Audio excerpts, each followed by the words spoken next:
แม่นผู้ใดมาเฮียนเฮาโตเว้ากับผู้ใดตั้มบ่รู้จักเพิ่นแม่เป็นผู้ชายแต่งโตใส่สูทย่างดีเลยมายืนอยู่หน้าบ้านเฮาแม่แม่นผู้ใดล่ะตั้มบอลเข้ามาเล่นกระทาโลบ่หมู่ท่าโลบ่ลูกบ่หน้าแม่นแม่บัดกะเจ้ามาฮอดน่ะตำย่างออกไปก็เจ้าถามตำเลยแม่ก็เจ้าถามว่าบ้านหลังนี้น่ะมีแม่หญิงบ่ว่าซั่นถามหาแม่หญิงมันสิถามหาเฮ็ดหยังข่อยก็จักแล้วบ่แม่นหมู่เจ้าบ่แม่หมู่ห่มขามเจ้าน่ะบ่นะคันหมู่ห่มขามกูมันบ่มาจังซี่มันต้องเข้าหลังบ้านแล้วแม่นผู้ใดล่ะหั่นบ้านแม่เปิดให้เพิ่นเข้ามาอยู่บ่เว้ยบ่ฮู้จักสิเปิดให้เข้ามาเฮ็ดหยังหั่นหาเขามาเอาท่าโลกูไปสิเฮ็ดจังได๋ยังยืนอยู่ได้แม่น่ะรีบรออยู่บ่ไปยักเทียมึงได้บอกเขาอยู่บ่ว่าเฮียนเฮามีแม่หญิงอยู่เอาข่อยก็บอกไปอยู่ได้ล่ะแม่ข่อยก็บอกว่าเฮียนเฮามีแม่หญิงอยู่หลังบ้านเป็นแม่ข่อยนี่ล่ะมึงไปบอกเขาเฮ็ดหยังว่ามีถ้าเป็นผู้คือจังเขาเว้าอยู่ในโทรศัพท์นั่นสิเฮ็ดจังได๋มันแฮงหลายซุมื้อนี่ผู้ใดเว้าอีหยังอยู่ในโทรศัพท์ข่อยคือบ่เห็นมึงก็เปิดโทรศัพท์เบิ่งซะแม่ในกลุ่มหมู่บ้านเฮานั่นเขาสาจนอยู่นั่นแม่นหยังล่ะแม่ข่อยบ่ทันข่าวติ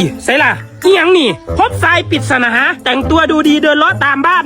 ถามหาแม่ยิ่งเพื่อขอเบิ่งขอบ่ายว้ายกลัวจังซั่นล่ะแม่แม่นบ่เป็นผู้เดียวกันบ่มึงเบิ่งคักๆกันน่ะแม่นนี่หลีแม่ผู้เดียวกันเลยว้ายเราอีหลียืนอยู่หน้าบ้านเฮาน่ะเฮ็ดจังได๋ล่ะหั่นบ้านนี่แม่นมันอีหลีแม่นบ่ตั้มมึงแน่ใจบ่ว่าแม่นมันเดี๋ยวข่อยเบิ่งอีกเทียกันน่ะ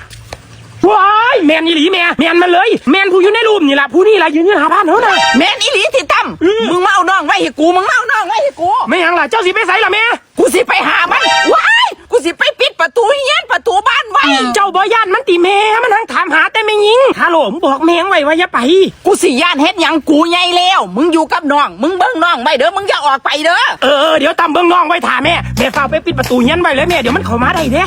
เฮ้ยบ่ได้ใส่ละบาดดิเฮ้ยบ่ได้ใส่ละบาดดิ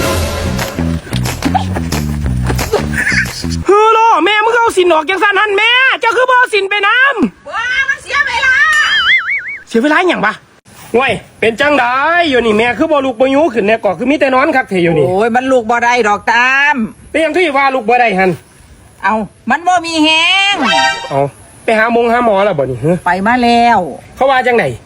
เขาก็ว่ามันเป็นน้ำอากาศเปลี่ยนเจ้าก็คือบ่ลูกยางน้ำบ้านน้ำซองนี่แม่ยามมื้อเช้านี่แดดดีๆยามมื้อเช้าลมเปียงลมหนาวมานี่ลูกยางเล่นเนี่ยเป็นหยังก็มันยางบ่ได้เว้ยก็ยังว่ามันบ่มีแฮงโอ้ยกะท่านก็ไปเอาฟืนเข้าเตาซอยค่อยไปโอ้ยหั่นล่ะแฮงเฮ็ดบ่ได้เลยตามเอ้ยนอนอยู่นี่สินอนอยู่นี่บัดมือบ่อยู่นี่นอนอยู่นี่แล้วบ่เฮ็ดหยังเลยบ่แม่นบ่ไปเอาลงผู้เดียวโลดมึงนั่นเมื่อคืนข่อยคือเห็นขี่รถออกจากเฮียนอยู่ฮะจะแม่นตาดีข้างน้อยจะเห็นไผมาว่าแม่ลูกว่าได้กับลูกบ้าได้ข่อยมีแนวมาฝากข่อยกระสั้นขันอยากกินแม่จังขันลูกได้จังลูกยางไม่หยิบเอาเด้ออยู่นี่เด้อนี่ขันลูกได้แม่จังลูกยางไม่หยิบเอาข่อยเสียวางไว้นี่นะเสียวางไว้นี่นะนี่เจ้าเห็นมั้ยนี่กระสั้นข่อยไปหาเอาฟื้นข้าวเต่ากันลูกได้ย้ำได้ผู้ละกินคือสิบ่ได้กินง่ายดอกสิไปละบาทกูได้เนี้ยไปต้นผู้ห้องคำกูละบาทดิพาแม่ไปร้านโทรศัพท์เมื่อวานกันน่ะไปเห็นอย่างร้านโทรศัพท์ใส่แม่ว่ามือนีเสียข่อยพาท้าโลไปเล่นน้ำบ่ไปแล้วเล่นน้ำน่ะไปร้านโทรศัพท์ก่อนมันคือเห็นน้ำขู่จังสี่วะผู้ใดเฮ็ดอีหยังเจ้าเอากันน่ะถ้าโลยูซื้อกันน่ะอย่าบอกนะว่ามีปัญหาแล้วน่ะโทรศัพท์เขาก็ได้เครื่องใหม่เมื่อวานนี่ได้แม่นความโตวาน่ะล่ะโทรศัพท์มีปัญหาแล้วขนาดเครื่องใหม่นี่ฮะเจ้าบอกเลยหรือว่าอีหลีแม่มันเป็นอีหยังนี่มันห่างใจเฮ็ดนี่แล้วใส่โตว่ามันดีมันคือห่างไว้แต่เอามันเป็นจังไดแม่โทรออกบ่ได้ติก่อนหน้านั้นน่ะโทรออกได้อยู่แม่มักถ่ายรูปหรือว่ากล้องมันถ่ายรูปบ่ได้แม่นบ่ก่อนหน้านั้นน่ะมันถ่ายรูปได้แม่ยังถ่ายกับท่าโลอยู่เอาล่ะมันเป็นอีหยังหั่นแม่หรือบ่แม่นเน็ตเบิดบ่เนาะเจ้าบ่ได้เติมเน็ตหั่นน่ะเน็ตมีอยู่ Wi-Fi ก็มีอยู่โทรศัพท์มันห่างก็ยังว่ามันคือสิห่างไว้ดิหั่นไอโฟนยางดีคือบ่สมแพงแท้ล่ะก็หักว่านั่นตัวไปอาบน้ำแต่งตัวพาแม่ไปในเมืองกันน่ะแม่สิไปให้มันมึงหูบ่โทรศัพท์เครื่องนั่นเครื่องเดียวนั่นซื้อซาบูให้ท่าโลกินได้เป็น100สุดพุ่นนั่นเฮ้ยแล้วตอนนี้มันเป็นยังไงโทรศัพท์น่ะเอาไม่ตำเบิ่งกันน่ะตำสิได้โทรบอกเขาไว้ก็ยังว่ามันเล่นบ่ได้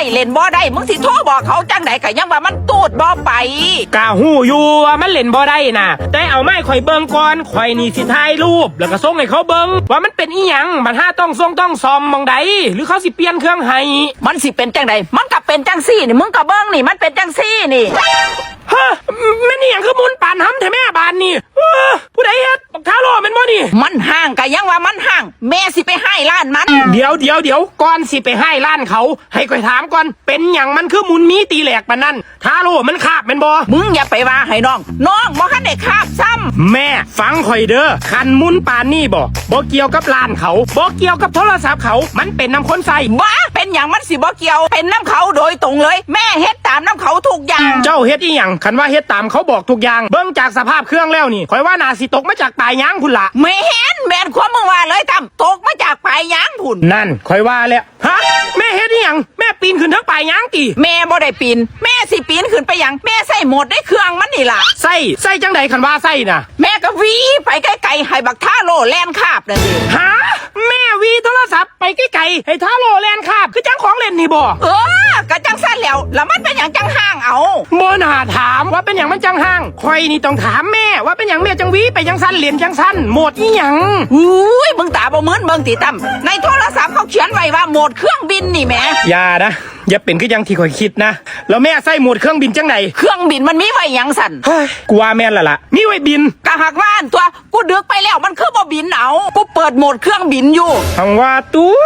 เลขกูก็บ่ถือจังสี่นะวะ มันบ่แม่นหมองใดโหมดนี่มันใส่งานบ่ได้มันเป็นหยังจังเฮ็ดมา เห็นว่าบ้านโทรศัพท์กูห่างไผสิรับผิดชอบคันบ่แม่นมัน แม่ ว่าจังได แม่ฟังข่อยเด้อแม่อย่าไปเว้าเรื่องนี้ให้ไผฟังเด็ดขาด มันเป็นหยังคันกูสิเว้า คันแม่ไปเว้าอยู่ไสนี่ เขาสิว่าเฮากินหญ้าได้แม่ คือว่าจังสั่น เปิดโหมดเครื่องบินเพื่อให้โทรศัพท์บินแม่ก็คิดเบิ่งแน่เป็นหยังบัดหามันบินได้อีหลีเขาสิเฮ็ดโทรศัพท์ออกมาหยังเขาก็ขี่โทรศัพท์กันทั่วบ้านทั่วเมืองสันตัวอุ้ยละงึด แล้วแม่นมันเฮ็ดมาหยังล่ะโหมดเครื่องบินคันมันบินบ่ได้แต่แม่นมึงบ่ฮู้เรื่องฮู้แล้วอีหยังเนาะตั้มกูไปเองก็ได้ร้านโทรศัพท์นั่นแม่นไผล่ะนั่น อ๋อข่อยเคยเห็นเพิ่นอยู่แม่ หลังนี่ละไอ้